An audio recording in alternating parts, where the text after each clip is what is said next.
Brooke, welcome to the show. Hey, thank you, Dr. Vic.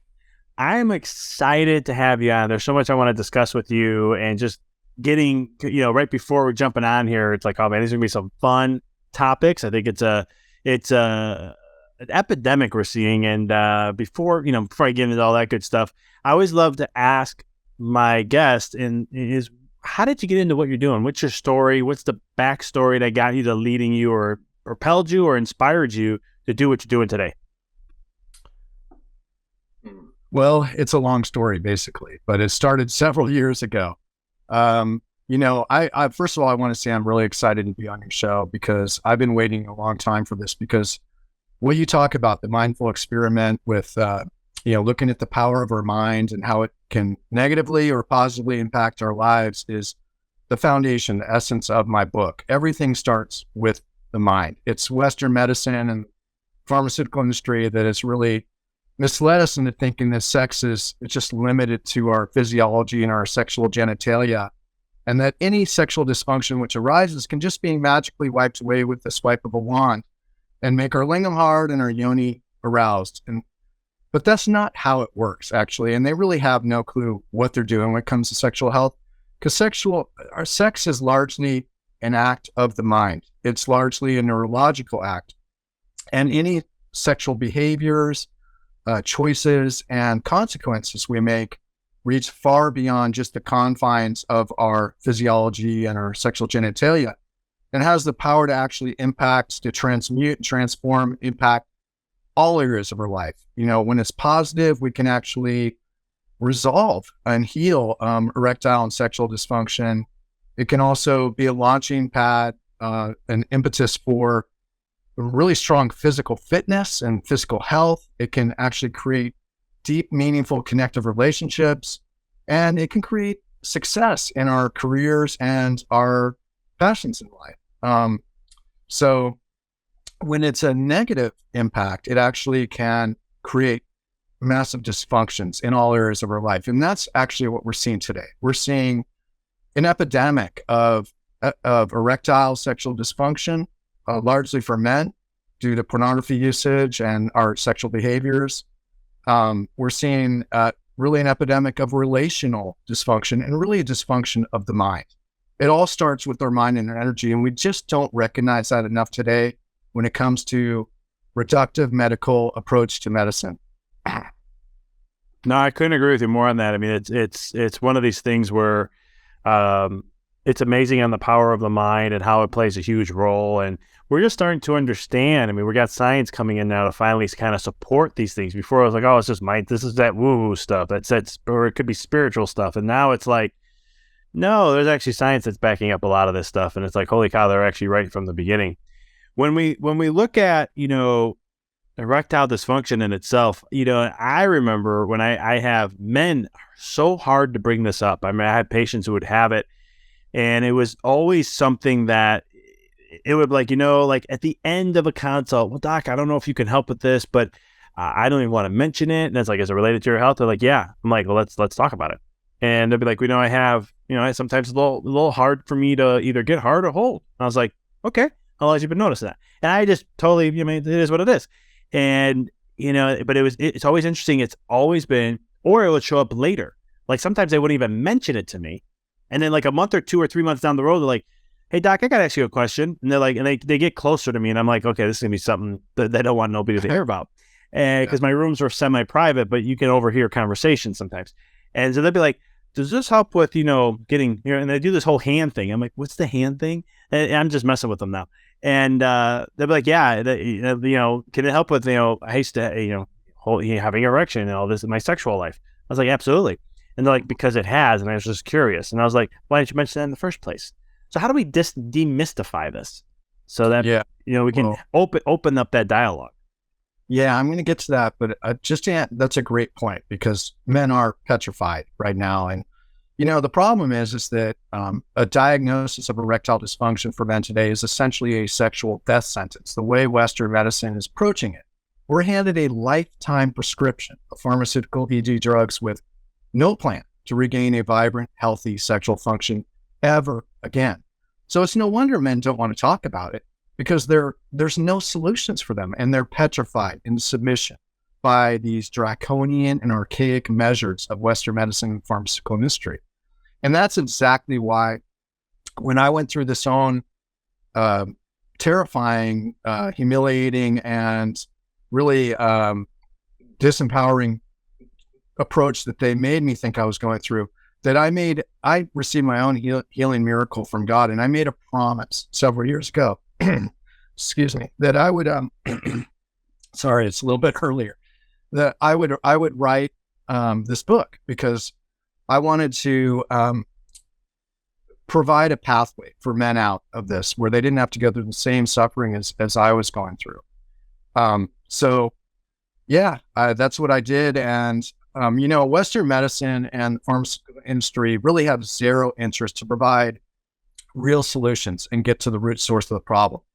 And the moment that we actually start to empower ourselves and get to the root source of the problem, this poses a direct threat to the billions of dollars that they make off just offering only two solutions: pharmaceutical ED drugs and pharmaceutical ED drugs, pharmaceutical drugs and surgeries. That's all they supply. Western medicine, the pharmaceutical, pornographic, and the insurance industries are the richest corporations on earth. They actually profit off of our diseases, dysfunctions, imbalances, and addictions. And pharmaceutical ED drugs provide only a small sliver of recourse, targeting just our cardiovascular function of our blood vessels and jump-starting nitric oxide beyond what we're capable of producing naturally from within. And this creates debilitating side effects, because it induces blood flow to not just the lung, but to all parts of our body, because it's interconnected. So this includes the heart, the brain, the muscles. And also they have diminishing and eventually failing results for two reasons. One is that we're never getting to the root source of the problem. So that continues to go unaddressed and progresses underneath the surface. And secondly, as would happen to myself and millions of other men right now, I was being misdiagnosed and misprescribed blood flow inducing medications when I didn't have a blood flow issue. I had a neurologically based form of ED. It's basically an ED of the mind and our energy. And this is called porn-induced erectile dysfunction, or PIED. It's the fastest growing segment of ED we see today, and a predominant one. And Western medicine has no idea what to do with it, so they just misdiagnose and misprescribe. They really don't want to even know about it anyways. But the solutions for this form of ED is simple and easy. It's just letting go of this addiction to this behavior of pornography and also semen release. So I basically identified three major forms of ED we see today. Due to this miracle I received from God, I was actually led on the most unbelievable, unexpected, and beautiful journey of natural healing, growth, learning, and massive transformation, not only of my sexual health to levels I could have never imagined, but also my overall physical, relational, mental, and emotional health. And I was showed how this is all inextricably interlinked, and it's interlinked by the power of our mind and our energy. I would just want to encourage all the listeners right now to ask this question: what is it that's holding you back from becoming the ideal version of yourself you're truly meant to be in life? Because there's something blocking that, isn't there? There's something, either an external or an internal block, or both. Well, I just want to encourage everyone to just let go the way I let go, and open yourself up to the power of the mind. Let go of the blocks that come from our fears, the myths and misconceptions, the peer pressure from friends, family, society, and culture, and the addictions and negative habits that keep us blocked. By just simply letting go of our addiction to pornography and semen release, allowing our mind to heal, our energy to heal, our neurology and our chi sexual energy to return to healthy levels, this becomes the launching pad, the foundation for massive transformation in our lives, where it's the key to unlocking the unlimited potential of our mind, where we can do anything we put our mind to. Dopamine is our drive, determination, will, and motivation to become the ideal beings we're truly meant to be in life. And chi sexual energy is our life force. It's our both our sexual and our overall physical energy that moves through us, has the power to create new life, create our own life. when we talk about biohacking, that's like the cutting edge of natural medicine today. And my book is full of one biohack after another. It's really one great giant biohack. I cover all aspects. I cover our mind, our energy, as well as our physiology.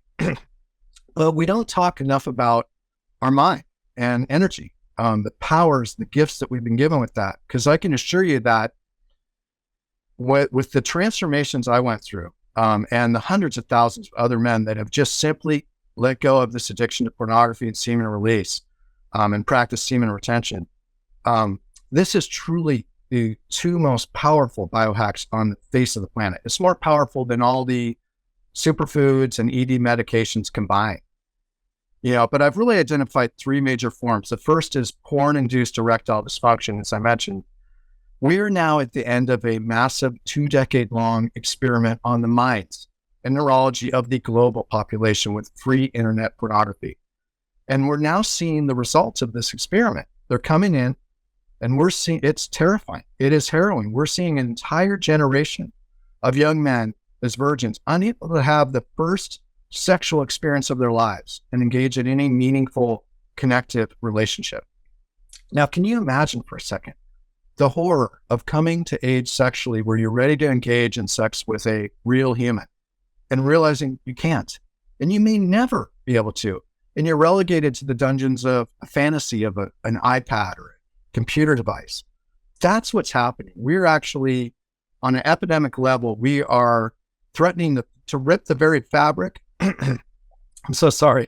So earlier, rip the very fabric of our civilization, our neurology, our relationships, and our mind apart. And men are actually experiencing a impotence to life, really, itself.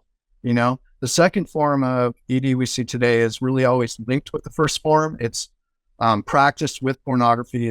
I call it energetic ED, and this really it's been practiced in the East for millennia, but it recognizes that by releasing our semen too often, it depletes our chi sexual energy. And this actually causes a sexual fatigue and exhaustion.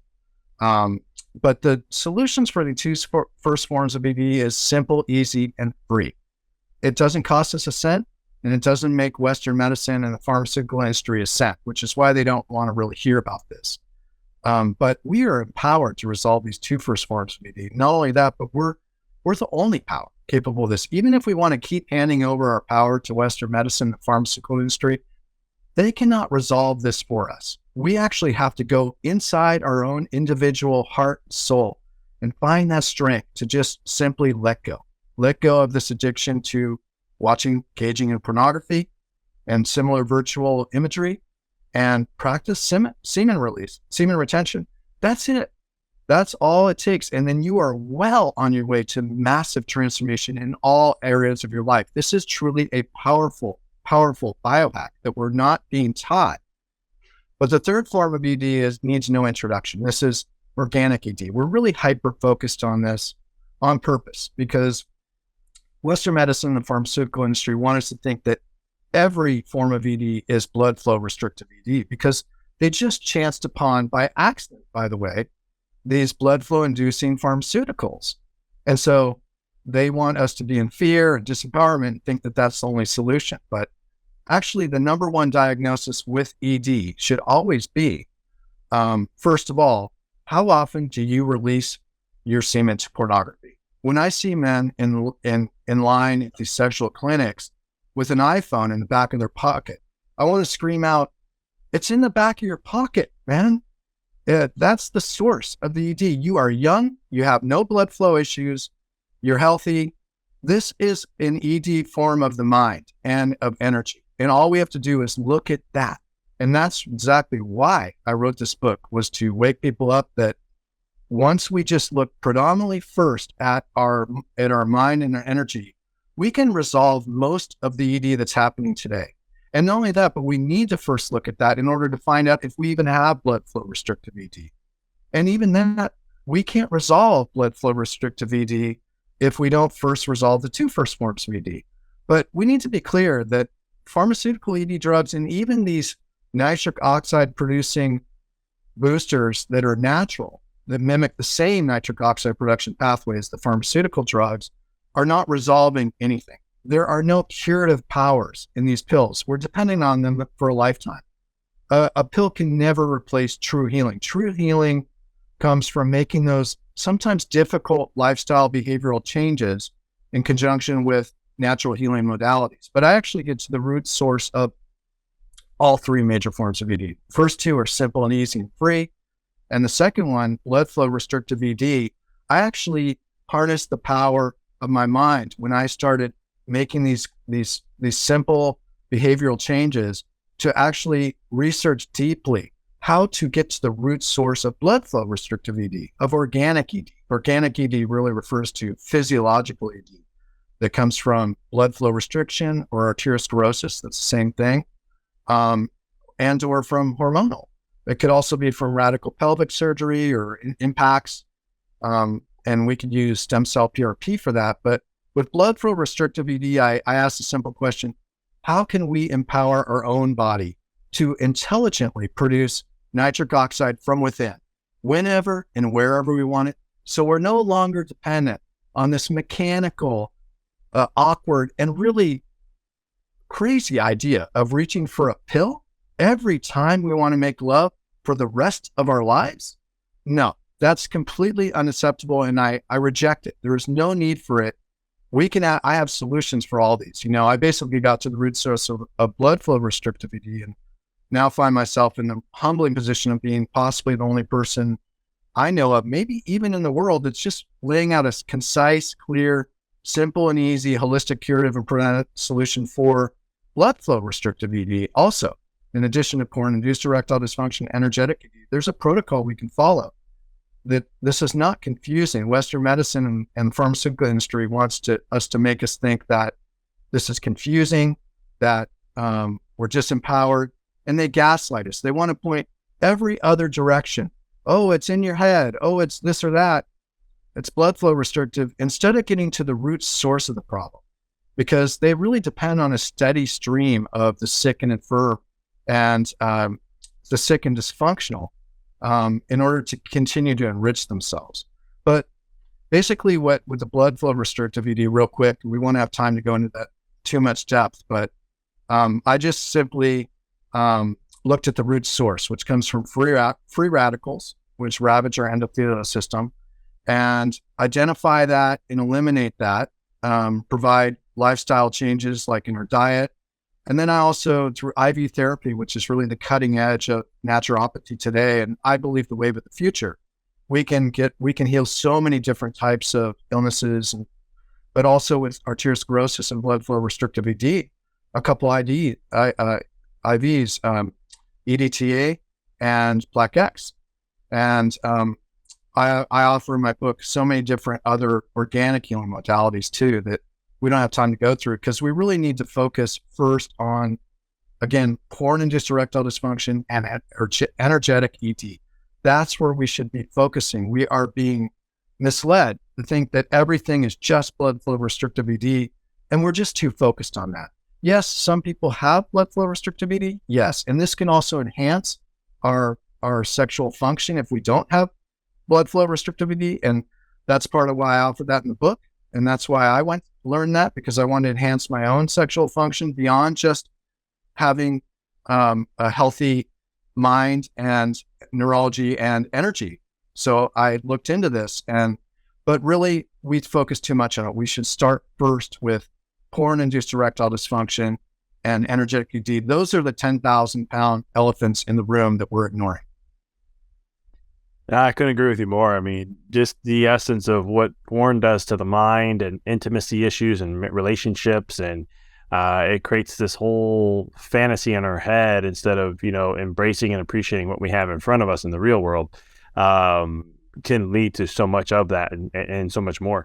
I love how you brought up EDTA, because, it's one of the things where I had a doc I was talking to one time I interviewed, and he does some sort of shock therapy to help break up the calcium. And I was just like, hey, you can also do EDTA. That helps wonderfully to strip, calcium out, especially in our arterial sclerosis, our arterial arterial sclerosis. And it was one of those things where, yeah, I mean, big pharma, it's all sick care. That's what they're into. There's massive, infinite money. I mean, you just look at 30, 40 years ago, 50 years ago, actually now. Before you had something to give you a drug, and then they manage it with the drug, and then eventually you don't need to take it anymore. Now there's all perpetuity drugs, where it's just, here you go, taking that for the rest of your life. Here you go, taking that for the rest of your life. And they'll never solve the problem. And I like where the aspects of where you go with this, looking at it from those different angles, because it is, mind first before anything else. My next question, though, is because you brought something up, which I do agree. I've heard this before. Well, it's actually one of the laws of the body. So there's 3 laws to the body, main ones. And one of them is what you don't use, you lose, right? We've all heard that one. The second one is what you abuse, you lose. And that's what you were bringing up there when you're releasing too much semen too often. Is sex also the same thing? Where if you're having too much sex, lower energy levels can kick in? Well, the energetic ED, which comes from releasing our semen too often, is its own distinct form of ED. So whether we're practicing it too much with pornography or too much with a human, with our partner, that you're going to have the same dopamine effect, dopamine crash. Basically what I'll explain, porn-induced erectile dysfunction and energetic ED. Basically, we don't talk about our neurology enough when it comes to sex, but in order to get aroused and stay aroused and gain an erection and maintain an erection during the entire course of making love, we absolutely must honor and respect our neurology. We can't maintain that or gain that without a healthy mind, a healthy neurology, specifically healthy dopamine levels and receptors. But also porn-induced erectile dysfunction is what I call an arousal displacement dysfunction. It's where we're taking our arousal for a real connected partner and we are displacing it and placing it over into a fantasy, pixels on the screen, pornographic imagery. But it's never just static with that. It's actually, once we displace it to pornography, it's constantly escalating in order to get the same dopamine hit as before, because our dopamine is constantly dropping. Our levels of receptors are being deleted out by the loud noise of pornography, the superstimulus. We're forced to escalate the material, the graphic nature of the material, every time we release our semen pornography in order to get the same hit as before. And inevitably, this leads to, for many, many hundreds of thousands of men, maybe even millions, being unable to get aroused to even pornography, at which point they usually come into the NoFap forums, nofap.com, which is an online forum of hundreds of thousands of men who have decided to quit this addiction to pornography and semen release. But the brain is really fascinating.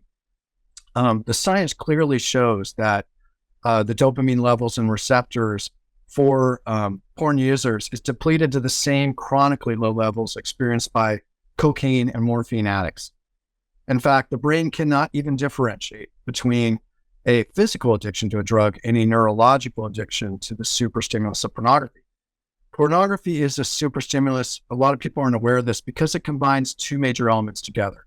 It's very powerful. It combines first the novelty. It's that endless novelty we have now at our fingertips that we can select for each individual's specific neural arousal pathways, combined with the second major element, semen release. Now, I use that term semen release on purpose rather than ejaculation because men in the West just aren't aware of what semen retention actually means. I wasn't aware either, but we don't lose the processes, the satisfaction, the climax that comes from making love. In fact, all we're doing is blocking the semen from taking place. In Tantra, we regularly practice what's called full body orgasm ejaculation without semen release. We're simply blocking the semen from coming out, but we can still have this amazing, actually much better enhanced sensitivity and satisfaction through semen retention. The same processes, the same climactic feelings. We're simply blocking the semen from coming out at the very last moment by using the Kegel exercises, which, by the way, is a monotherapy. The East has been aware of this for millennia. It's just in the West that we're incredibly naive of the immense toll that semen release takes on a male. The moment semen is released, a male will go through an intense neurological, physiological, and mental refractory period and process of replenishment in which dopamine levels crash, prolactin levels rise, even without pornography.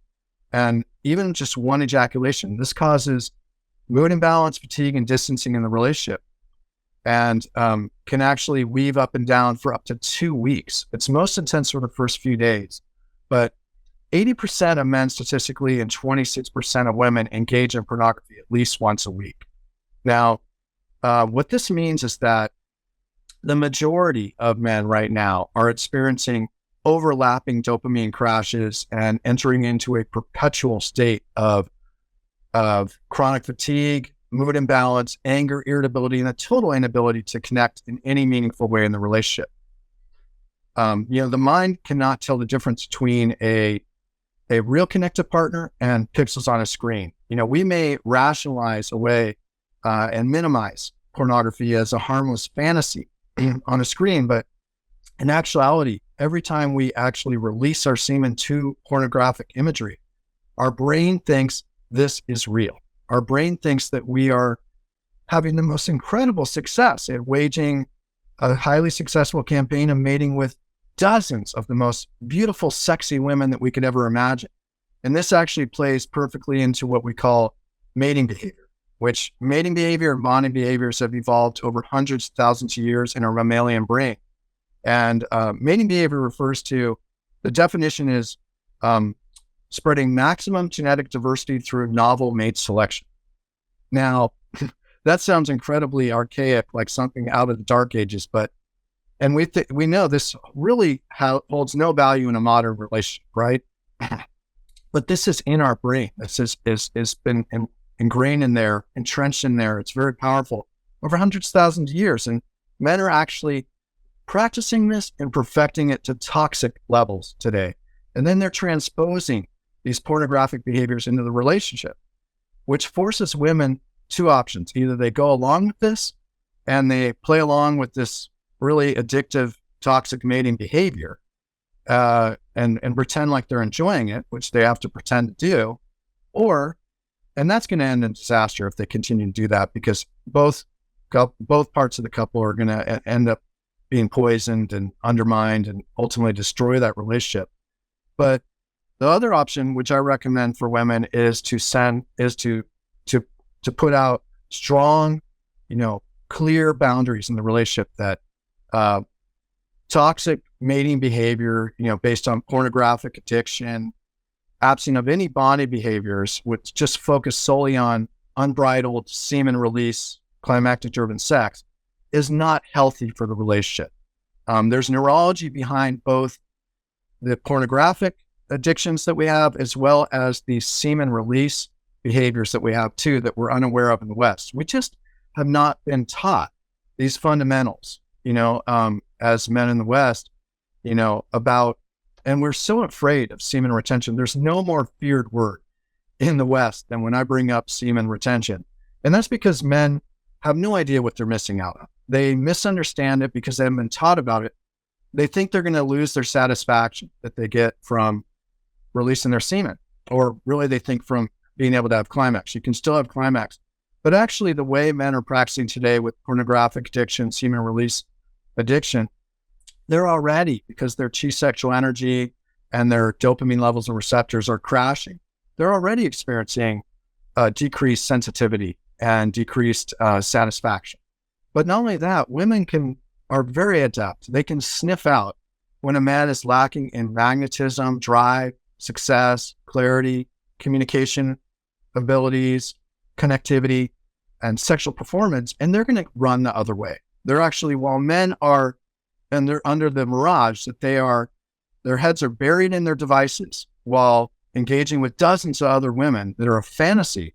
These real women that they think they're having so much success with are just walking right by with no interest in them. So men are essentially pushing away the reality that they think they're having so much success with, and they're settling for a void, an abyss that just brings them deeper and deeper into a fantasy that's going to bring them nothing, no satisfaction in life. And that's, actually with semen retention, it's paradoxical. It's really paradoxical. We're so afraid of it, but as our chi sexual energy levels return to healthy levels and our dopamine levels and receptors return to healthy levels, essentially as we heal our mind and our energy, we experience increased sexual sensitivity and satisfaction, increased sexual performance, potency, and prolongment. Whereas, when we unconsciously react and release our semen after just 3 to 5 minutes, which is the average, now we can actually, with semen retention, prolong this to 30, 50 minutes. This is our only tool to actually get some semblance of control during sex as men, where we're conscious. But importantly, men don't realize that women are on a different time cycle. We aren't taught this basic fact that women are there. It takes them longer to get aroused. So after the average of 3 to 5 minutes, when a man is finished, but not only finished, on top of that, they are distancing and pulling away because of these behaviors. This leaves women not only unsatisfied, but completely perplexed and confused. And it's really not a healthy tool for both parts of the couple, the man and the woman, if it is, a heterosexual relationship. It's really not a healthy tool. But the most important benefit of semen retention of all is avoiding that dopamine crash, avoiding that mood imbalance, fatigue, anger, irritability, that pulling away, the satiety and the distancing that is so poisonous, undermines, and ultimately destroys even the best matched, well-intentioned partners. I love that, and there's so much I can extrapolate from that. But one of the things I'm hearing, because I love when you brought up, when men hear semen retention, they cringe. One of the questions I've heard often comes is like, then with semen retention and so forth, is there a certain frequency? Because some people say, well, marriage, when you have sex, you got to have a certain amount of time, a minimum per week, or this amount of times in a month, and or else it's going to be this or that. And there's so many studies that are so different on so many levels. Is there a certain, and I'm just going to say semen releasing level to that? I know there's tantric and all that stuff. I'm a huge fan of tantric and what it can do and what it does. It's unreal. But is there a certain frequency that's considered to be somewhat healthy in that way to be good for longevity and connection and all that good stuff? Well, the short answer is no. There's not really anything that makes it healthier. Now, if you do really want to release your semen, there are frequencies, as you mentioned, that if you're younger, it's usually a shorter frequency. It's usually around a week to 10 days when you can release your semen, kind of cyclical like that. As you're older, it might go to actually 2 weeks. And as you get even older, it might be even less frequent. But for actually being able to keep engaging in semen release as a practice. However, there are no actual benefits that are necessary to releasing semen. And there are no actual negative consequences to that. Our body cycles all these precious nutrients, growth factors, and hormones throughout our body like a compost machine. And so we're just simply keeping this in. We're keeping it inside our body and our brain, where we can nourish our body during lovemaking and our brain during lovemaking as this chi sexual energy and all these hormones, growth factors, and nutrients continue to cycle throughout our body. But there's, some people, there's lots of myths. That's why I say we have to get rid of the myths and misconceptions and follow the science. There's no damage to the prostate. That's all a myth. That's not science-based. There's no blue balls that you experience. Men actually in the West are so unfamiliar with practicing semen retention that they're unused to having all this excess energy. And so that's what they freak out about.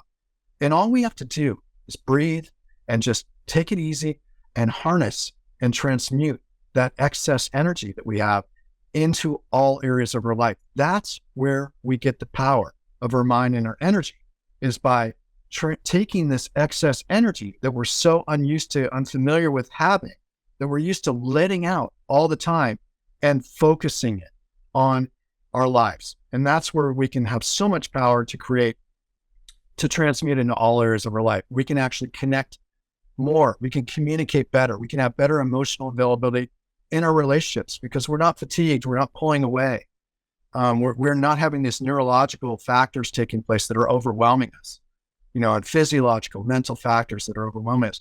We can transmute that. That's how we transmute it. We take this energy, we take this power of our mind, the mind and energy that we get from these two practices of refraining from this virtual imagery and by practicing semen retention, and we harness that. I've done that personally to where I am in the best shape of my life, better shape than I was in my teens and 20s.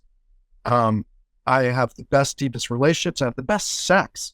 I wrote a book. I mean, the powers that come out of people that go through this journey of simply letting go of this addiction to pornography and semen release is unbelievable, because we have such immense power in our mind and our energy that we are not harnessing. But it is unbelievable. Men have no idea what they're missing out on by this letting go of this fantasy of this pornography. They think that this is what they want. They think that pornography and semen release is, the way to go, but it's absolutely not. When you look at it, this is just bringing you down. This is not reaching your potential in life. And all you're afraid of are these fears, these myths and misconceptions that are blocking you. So they have no idea what they're missing out on.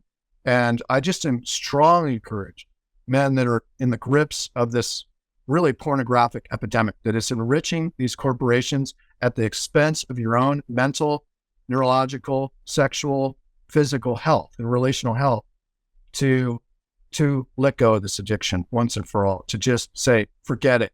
I'm going to look out for me now. I'm not going to care about these corporations who don't care about me. They don't care if I suffer from dysfunction, from illnesses, side effects, diseases, and I'm going to actually start making my own empowered decisions for myself.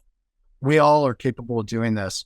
We just need to be given these ideas and these tools that I'm giving right now in order to wake up and realize that we are living in a dysfunctional fantasy right now. No, I couldn't agree with you more. I remember I had a buddy of mine in high school. He was really big into working out, and he would vocally be like, yeah, man, I don't masturbate, and I try to keep sex less than once a month because I heard it messes with my growth and strength and all that. I need to keep that going. And I was always like, that's so funny. Well, I need to take that step further, if you don't mind, because what he's saying, this is really important, because you don't have to disengage in sex. All you have to do is practice semen retention, and then you can have sex as often as you want and not have any diminishment in your physical fitness, your relationship connectivity, your mental acuity, your emotional balance, your success in life. That's what the East has figured out. This is actually success in the East. The reason they don't release their semen is because they can actually experience increased financial success, increased success in their careers and their passions in life, because you're given this whole edge. You're all this energy and your power of your mind is coming back. That's essentially what we're doing, is we're resensitizing and rewiring. It's a process that takes about 6 months, at least, but it actually continues. It sometimes could be as long as 2 years, but usually it's 6 months to a year that you rewire and resensitize neurologically, physiologically, mentally, when you quit pornography addiction and you practice no PMO, which is no pornography, masturbation, orgasm you do it for 60 days or 90 days, sorry.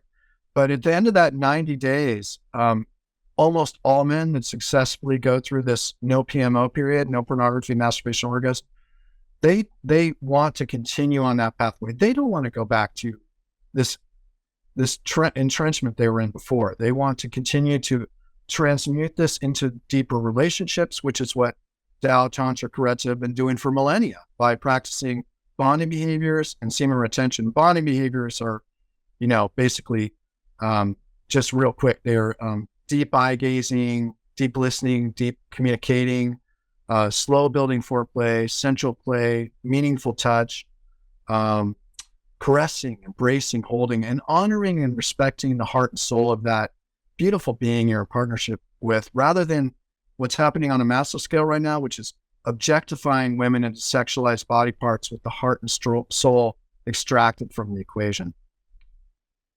Oh, it's so true. I got one last question before we kind of wrap up, because there's probably some men, even some women listening to this going, all right, so he says semen retention, but yet you still have sex, and there's ejaculation, but there's semen retention. How does that happen?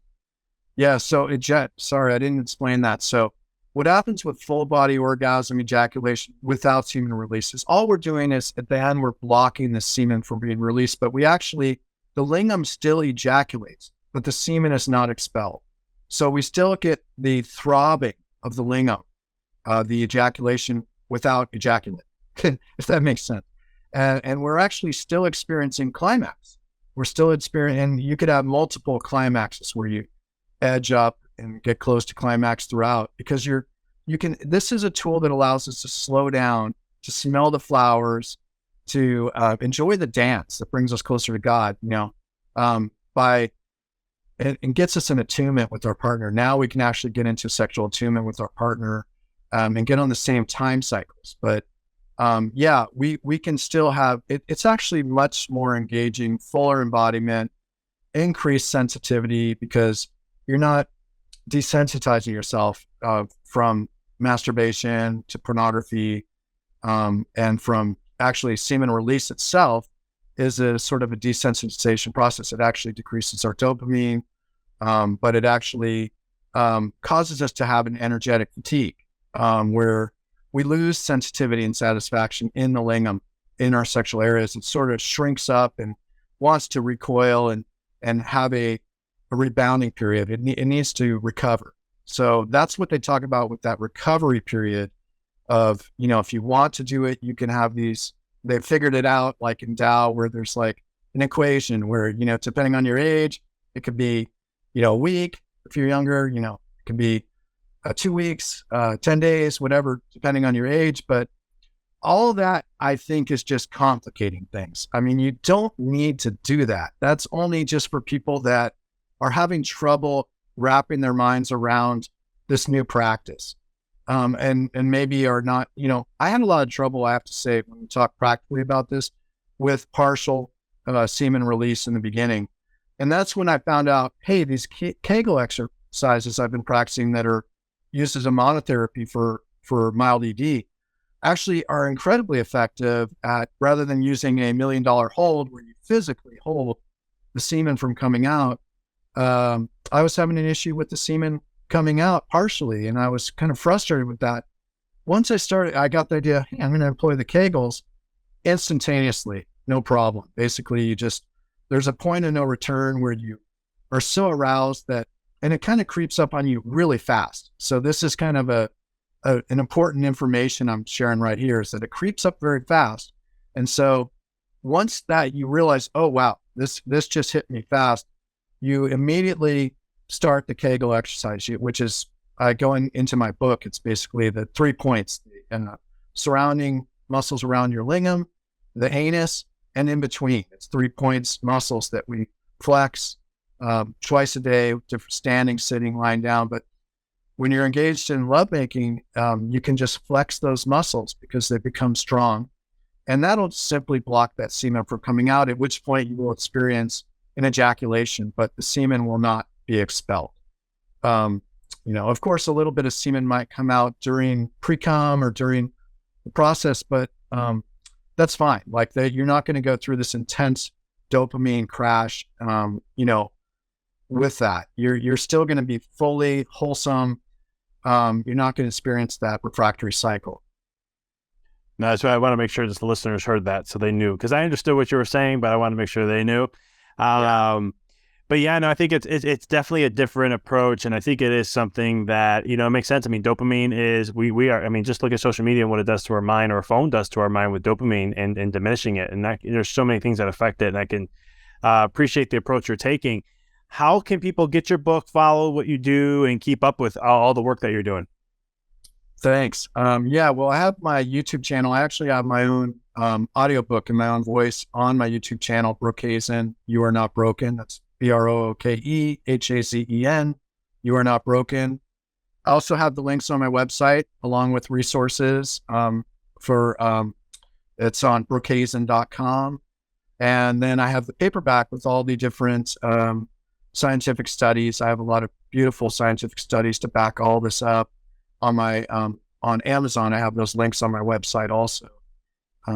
But yeah, I encourage everyone to get the free audiobook. I have lots of other videos and stuff on that channel, YouTube channel. And that's kind of where I'm focused right now, is on building up that YouTube channel so that I'm not really attached to necessarily making money off this book. I just want to get this information out.